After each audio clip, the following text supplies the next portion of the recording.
Hey, how's it going? My name's Alex and this is a 2020 Ford F350 that I am coming up on or coming close to 50,000 miles. So in this video, I'll be sharing my thoughts, kind of giving a review of what it's been like for the last few months and for the last we're almost at 49,000 miles, so I am rounding up, we'll call it 50, because I mean, at the rate that I rack miles on, it'll be very soon that I'll be over 50,000 miles. So, but this is my little review, my thoughts, my opinions on this truck. Now, keep in mind, this is a work truck, so it is dirty, and as you can see, I got the OG, my first truck, right here next to it, because I'm in the middle. You can see the tires in there too, but I'm in the middle of doing a video about this truck. So if you want more hot shot content, more other videos like about trucks, make sure you're subscribed to the channel because there's a lot of good ones to come. Now, really quickly, this is a 6.7 Power Stroke. It's got the new 10-speed transmission. It is a 4x4,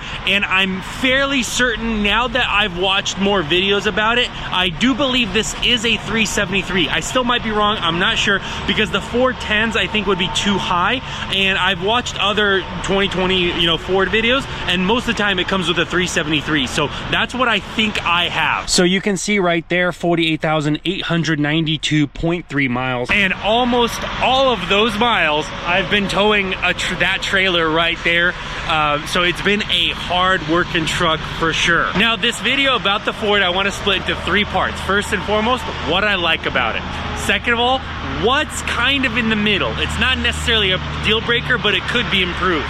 And third, what I absolutely hate about it. Because I realize what I do, which is literally just sit behind the driver's wheel all the time, isn't necessarily the same thing that is going to be important to you. So this way you can kind of move each little thing around based on what's important in your day-to-day use of the thing. So for me, driver comfort, things like that, what I can touch, what I can feel, all those things, what I daily interact with, right? All of those things are super crucial to be, work really well. So without further ado, let's jump into this 2020 Ford F350 50,000 mile review. All right, what do I like? So first thing is the power. I know they redid a little bit on the Power Stroke things on this version or on this model year or something like that. So this engine, for some reason, it's really good, very powerful. Never once do I feel like I can't accelerate. Consistently putting down like a ton of torque. And I think that goes on to what I like number two, is because of this transmission. This 10-speed is ridiculous. I have not had any problems with it at all. The only thing I can say is make sure you're in tow haul when you're driving or pulling a trailer and not in normal, because the shift points are not as good or as crisp as when you're in tow haul, right? So tow haul has the better shift like places and quicker shifts. So make sure you're using tow haul when you're towing and regular mode when you're not. So engine's good, powerful, transmission good, puts plenty of power down, reliable. 4x4, I've used 4x4 because we're in the spring now, and so I've had this truck all winter long. So I used 4x4 a couple times. I mean, there's no problem, so that's fine. One thing for some reason that the Ford does really well is the temperatures. I pay attention to my gauges, I climb hills, I'm fully loaded, and for some reason, the temperatures are always really cool. And that's true whether you're towing up the hill or driving around town. Like one of the problems, or one of the things I noticed with my Ram is the AS69 RC transmission around town is not very good. It starts to creep up in temperature. I drive this thing around town pulling the same trailer. I mean, I don't notice any issues, so I'm very happy overall with how cool this truck stays and how cool it keeps the temperatures of all the fluid. And the final thing on the outside is I think the Ford does a little bit better with front tires than the Ram. Now, if you recall, or if you go back and look at my older videos, I used to have a 2019, or I did the enterprise rental with a 2019 Ram 3500, and I noticed right away that the tires get really choppy really quickly. This is a newer set of tires, but still, the tires that I had before this, it didn't get all choppy like the Ram did on my other previous reviews. So I am very happy. The Ford does seem to manage, or it seems to manage the weight a little bit better, and therefore making the front tires last a little longer. Good on you, Ford. Now let's finish up a couple things inside what I really like, okay? And the first thing is this right here, is this material, okay? I don't know what they used. I'm not sure if this is fake leather or real leather, but this material, absolutely amazing.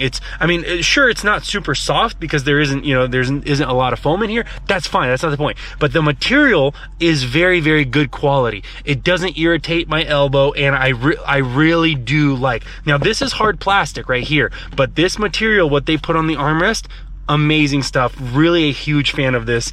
Absolutely enjoyed this side of, or my elbow really enjoyed this side of the truck. And then the last thing that I really do like about the Ford is the power outlets, okay? Now the 2019 Ram 3500 that I had, it was, I think it had, what, 4 USBs? 2 of them were USB-C and 2 of them regular USBs.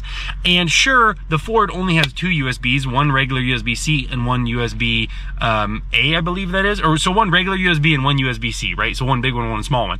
And so you would think it doesn't have enough USBs. However, the Ford has 3 12-volt outlets. And the 12-volt outlets, I will say, are really convenient because you could absolutely go get USBs for that. Whereas on the Ram, you couldn't take a USB outlet and plug in a 12 volt, right? That doesn't work like that. So I think it's better to have more 12 volts than USBs. So right here is one, right here is a second one, and then the third one is back here, and that's where this my little cooler is plugged into. And so I do think between the 2 USBs and those 3 plugs, and actually this outlet right here, I think there's more than enough power out here. I know when I go back into my old Ram, the 4th gen Ram there, right, that's right there, there's, I think, what, 1 12 volt and 2 USBs, and that's it. So I'm glad car manufacturers are putting more, you know, power, because people, you know, I hope they realize that we have more devices, right? I got GoPros, I got my laptop, I got my 2 phones. So I'm glad car manufacturers are realizing to include more power inside. All right, moving on to this middle zone. So it won't make or break the truck. It's not the end of the world, all these little things. However, it is something that I don't really like. So think of this middle section as maybe lukewarm coffee, right? That might be a good example, because it's not hot coffee and it's not iced coffee. It's just lukewarm. So, and that's what this section is. It's not necessarily a deal breaker. I'm just happy I get some coffee, right? So I'm just happy I have a truck, but it is a little thing, like things like this that I notice. I'm like, that could be better. So, and since we're inside, let's start with the inside. When you're driving, right, when your truck is started and you're on the road and you do this little tap on the blinker, it blinks 5 times, not 3 times. Now, generally speaking, usually it's 3 blinks and that's it, right? So when you're driving, you'll notice like you complete your lane change and this thing would blink 2 more times after that. So I don't know why Ford had to do 5 blinks instead of 3. Maybe they were thinking that people pull trailers and so they need more time to switch over. But this certainly isn't a deal breaker for the truck, but it is something weird that they do 5 blinks instead of 3. Moving on to the sync system. Now, generally speaking, you right there, you just saw iPhone connected successfully. So just like that, it connects the phone very well. And so overall, this thing works okay. No, like few complaints about it. However, randomly, it can just all of a sudden disconnect from your phone. And I can't tell if that's an iPhone issue or a sync issue, because it is weird. And it does it with both phones, both my iPhone 10 and my iPhone 11. And so that's one weird thing. So it's not a deal breaker because it does connect back generally pretty fast. However, randomly you could be on a call and all of a sudden it's no longer on your phone, it's coming through your speaker instead of the car phone. So not a deal breaker, but maybe something's wrong there. The next thing is this gauge cluster, and specifically this information screen, right? So there isn't one screen that has all of your temperatures. Sure, you could say, hey, your oil is right there and your coolant is right there. You could say that, but I don't really look at those because when I'm towing, I want to know accurately exactly what it is. And so right here is your oil temp, and then you have to go down. There's your transmission temp, and I don't even know if there's coolant in here somewhere. But I would really want this section or this screen to be customizable, because when I'm towing, I just want to know my temperatures. What's my transmission? engine, what's my oil, what's my coolant. That's all I want to know. And then, I mean, I would want to know what the boost is as well, but you know what I mean? Maybe that might be asking too much, who knows? But yeah, I would really want this screen to be customizable, so you could pick your 4 most important things and just put them in there. Maybe 4 or 5 important things, you know what I mean? That would be super helpful. I would prefer that. It's not a deal breaker again, but you know, it would help when I'm towing. Moving on, I think there's too many light buttons up here, okay? So this button turns on all the lights, and this button also turns off all the lights. However, this button, or this one right here, just does the off. So this disables when you open your door for them to come on. And so you can turn it on here and turn it off here, or you can turn it on here and turn it off here. And then this one does this side and this one does this side. And it's like, hold on, there wasn't a simpler way to design this to maybe, this seems more expensive for some reason. You know what I mean? You're telling me you couldn't do a little lever switch thing. So that's why the middle section is like, would you not buy this Ford because of these light switches? Absolutely not. However, you're sitting here touching all these light buttons. You're like, man, why couldn't they think of this easier, simpler, maybe more cost effective? You know what I mean? I don't know. Or maybe it would be more expensive to redesign it, and that's, you know, now 5-6 years old. So who knows? I'm not sure. But so that's why the middle section, that's why I said earlier, it's kind of like lukewarm coffee. It's not great, but you know, at least to get some coffee. Speaking of buttons, I would redesign all of these buttons. I don't like, for example, I would want the exhaust brake and tow haul to be right next to each other. Why? Because naturally, when you're towing, you want your exhaust brake and to be in tow haul mode. What do they put next to the exhaust brake? Your limited slip control or whatever. What is this? Right, yeah, I think traction control, right, there you go. So why would they, you know what I mean? You accidentally, right? Imagine you're towing and you accidentally say, hey, I want my exhaust brake, and you hit the traction control instead. That seems not great, you know what I mean? And then a whole button for lane departure. Really? A whole big button? You know, and I know when you go higher and trim, all these buttons like get swapped out for something else. But ultimately, I would want somehow maybe to clean this up or put it all on the screen so you could have 5 action buttons really quickly. You know, just, it's kind of, I don't like the setup. It's not ideal. And then your drive mode button is right here on the thing. When I first got this Ford, I was like, wait, how do I put on tow haul? I didn't even think about it being right here. And I guess this makes sense because that's used to be where overdrive used to be on like old column shifters. So that kind of makes sense. I'm not sure, but regardless, I'm not a fan of their middle cluster. I did get used to it very quickly, so it's certainly not the worst cluster out there. The last and final thing that is like neither not bad, not good, is right here is the air filter, right over here. And the air filter is different compared to the 2019s. And what that means is, for example, I've been wanting to change my air filter since 10,000 miles. And I brought in my truck for service the first time. They said, hey, we don't have an air filter because it's different than the 2019. The 19 is an oval and this one's just a flat rectangle. I'm like, okay, fine, put the old one back in. Then at 20,000 miles, I stop again and say, hey, I want to do an air filter. And they're like, oh, we don't have that one in stock because it's a 2020 and it's different. And then at 30,000 miles, I stop again and I ask them, hey, can you do it? And at first they say yes, but then they said, no, we don't have it. And so ultimately what I did is I ordered a 2020 air filter on Amazon and I just did it myself, right?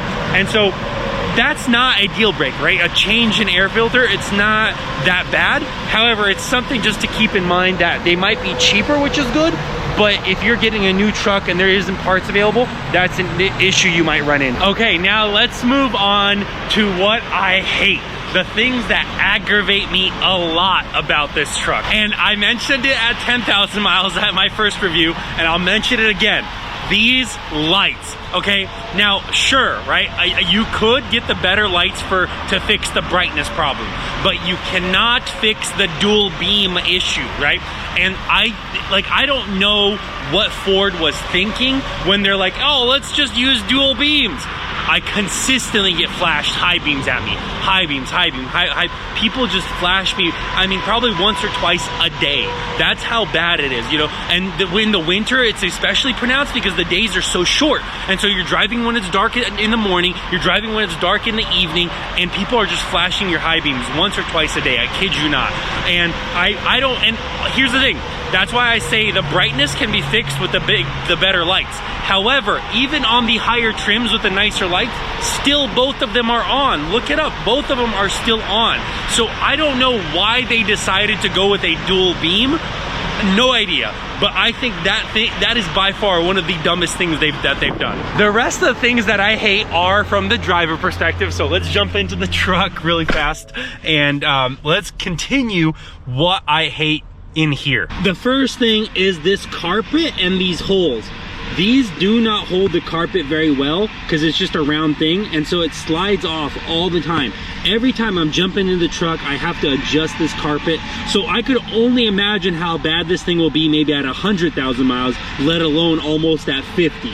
So absolutely not good. Why couldn't they do like a hook to hold it better? I'm not sure, but don't like the carpet at all. Now, sure, maybe if it was your own truck, you would replace these and put WeatherTechs or something like that. That's fine. That might be a good idea to do, but because this is a rental, I don't want to, you know, replace it or anything like that. So, but this is just something that I noticed. Every time I'm jumping in and out of this truck, this carpet does move. Moving on to this center console material, okay? This fabric is extremely irritating to my elbow, you know, so that's why I actually like wearing a long sleeve, because first of all, look how dirty it is, right? I mean, it's fabric. It was obviously going to get dirty. What are they thinking putting this right here in the middle? But then it's just uncomfortable. It really is. I wish they put that leather from over there right here. Would have solved, or would have made it so much easier and so much easier on my arm, on my elbow. This, like, I do not like this center console at all. Absolutely frustrating that I got to put up with this all the time. And I'm not sure on the higher trims how it is. It might be leather here on the higher trims, and so that you could solve this problem by upgrading. However, on a work truck, this will be irritating. Now, the rest of the stuff is essentially like tech focused, right? So, for example, the thing that is annoying is lane keep. Okay, now they call this lane keeping system right here. Look, right there. You see that lane keeping system, right? And you can turn it on or you can turn it off with this button right here that I talked about earlier. So the lane keeping system. Now, so what it sounds like is it's gonna keep you in the lane, right? That's what it sounds like. Not true. This is a lane departure alert system. That's all it does. All it does is it vibrates the steering wheel when you're on the line. That's it. And so I thought lane keeping system, it's going to keep me in my lane. It's not going to alert me to keep me so I can keep myself in the lane, right? So I don't like this misnaming. Either call it what it is or don't include it in a work truck at all. But yeah, that's frustrating. I wonder on the higher trims if it's an actual lane keeping system instead of a lane alert system. That would be great. That would be really cool to see. But yeah, I don't like this thing. It's annoying. Why do I need to vibrate my steering wheel? I know where I am. There's rumble strips, there's tons of stuff. So I'm not a fan of the lane keeping system. Moving on to the phone, okay? I kid you not. People consistently tell me, Alex, I can barely hear you. Alex, speak up, you're bad quality. I don't know what they did with this phone system, but it's garbage. So when I have an important phone call, I kid you not, I put on my headset instead, just because I know the people can't hear me because this phone system for some reason is bad. And I'm not sure where the microphone is. It might be over there by the rear view mirror. It might be over here. Like they must have put it behind some fabric or something like that where it doesn't pick it up really good. So the phone system, the phone call audio that the people hear is not good. So keep that in mind for this truck. Now I realize this is a work truck, and so I'm happy to even have a phone call audio. However, just keep in mind it's not really good. Moving on to the stereo, right? Or to the Bluetooth specifically. Ford. You call yourself Ford Motor Company, okay? You are not Ford Technology Company, okay? Now, I realize technology and many things are mixing. However, I would love to be able to turn off the Bluetooth. That is really annoying because what happens is when my phone disconnects, how do I reset the computer? How do I reset the sync? You can't. And so every car manufacturer, please start including an actual physical or like something where you can turn off your Bluetooth, because that will really help when there's a connection issue, right? And so because right now what you got to do is you got to pull over, stop, turn off your truck, it'll turn off, it'll reset, and then you start it back up, your phone connects, no problem. And so I really wish I could just turn off, because turning off the power on this thing doesn't actually turn it off. Turning off the volume all the way down doesn't turn off your Bluetooth. There is no actual way to turn off your Bluetooth like on your phone. You know, when in your phone you open up settings, you say turn off your Bluetooth. Why can't it be like that in here? That's all I want. So that is irritating, and the RAM did that too, and that aggravated me about the RAM. So guys, please start including an actual off switch for your Bluetooth. And the final thing is this right here and the light switch right here, and more, oh, right here, can you see the light switch right there? There's the light switch. And more or less their positioning, right? And it's because they're below your knee level. That's really frustrating, because if you're sitting up a little closer, which I mean, you know, like this, you can hit it with your knee. I think car manufacturers should understand that, hey, we don't want to put anything below knee level. Right? That should be a rule of thumb that they apply by, because this, you know, I've hit my brake controller a couple times with my knee. I've hit my light switch on accident with my knee right here. You can see it. And so I really do not like the positioning of these things. Now, I don't know where there's a better idea for a brake control. I'm not sure. Maybe right here, up a little bit higher. I don't know. But I don't like that you can accidentally bump into it. Let's say you're sliding forward and you just bump into it just like that, literally. Oh, I slid forward too closely. Okay, slide it back, right? Or you're taller like me. This will, you know, that is not good. And I think the Ram had a little thing in here that was knee level. Let's try to keep the knee level places free and clear of anything, please, car manufacturers. And the last actual thing is this door has started to squeak recently. I don't know if you can be able to, if you'll be able to hear it, right? Listen.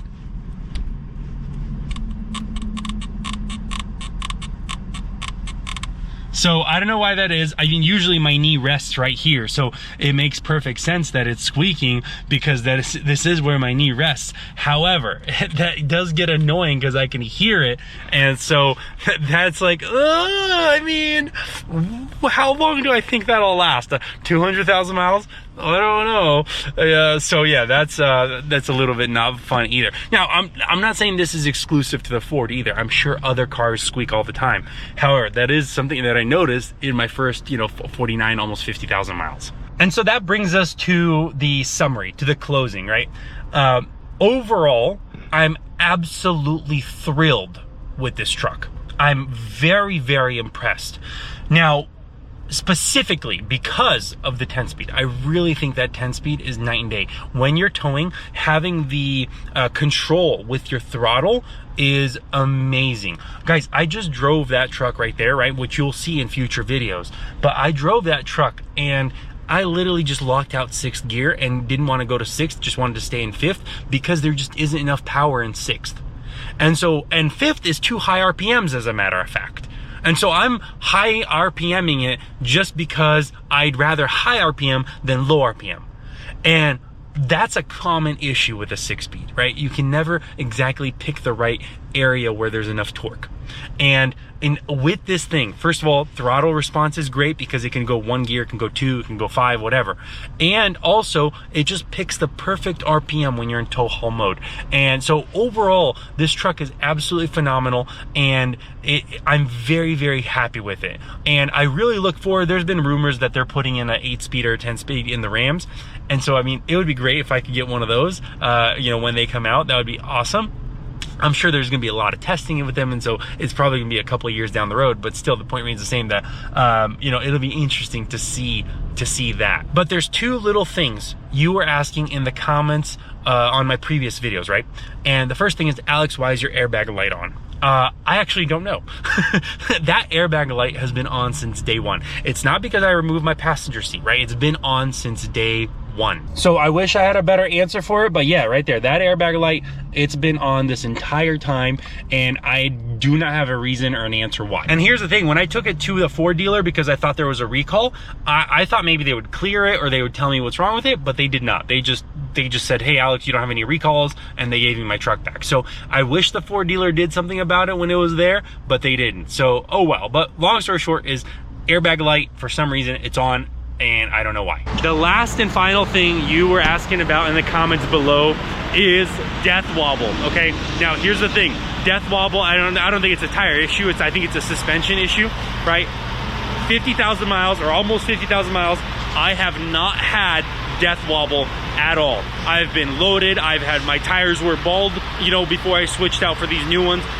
So I'm not sure exactly. I think that was maybe a previous generation issue, but on this 2020, in the first 50,000 miles, I have not had any death wobble at all, ever. So that's my thoughts, that's my experiences, that's my issues, my frustrations with this 2020 Ford F350 that I'm about to cross 50,000 miles on. Now, this isn't a review of the Enterprise program, this is the truck, and if you are interested in the Enterprise program, I've actually made videos about it before, so you can go check them out on my channel, and I'll actually probably link one here at the end screen. I look forward to hearing from you guys in the comments down below. I'm sorry it's dirty, I'm sorry it's a mess inside. I am in the process of switching some things around, so make sure you're subscribed. Let me know if you like this video, comment your thoughts down below. What did I miss?